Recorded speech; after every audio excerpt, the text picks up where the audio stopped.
bla bla. Det hedder Jan.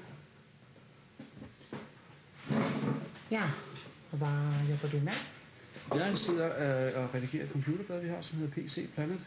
Ja, du sitter veldig mye med datamaskinen. Ja, jeg redigerer. Jeg er redaktionssekretær. Ja, har du hørt hvorfor jeg er her?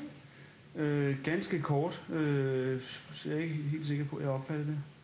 Arbeidstilsynet. Ja. Vi ser litt på hvordan folk sitter. Ja.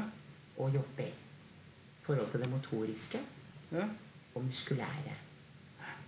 Det som er viktig for oss er jo at man får se hvordan folk vanligvis sitter. Ja. Hvis du for eksempel har det som et tastatur. Ja. Ja, så kan jeg sige, for det første, så plejer jeg ikke. Hvad? Da tar vi én ting om gangen. Ja. Ja.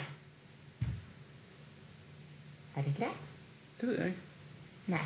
Så kan du vise hvordan du behandler et tastatur. Stillingen i ryggen, hele kroppsspråket. Hvordan er det?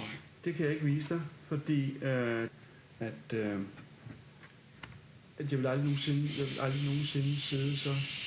Jeg vil aldrig nogensinde sidde. Kan du vise hvordan du bruker musen, da, for eksempel? Det er en mus, det er en hånd. Legg hånden på musen. Ved du hvad, det synes jeg ikke, jeg er med til. Nei, unnskyld meg. Vil du ikke gjennomføre dette?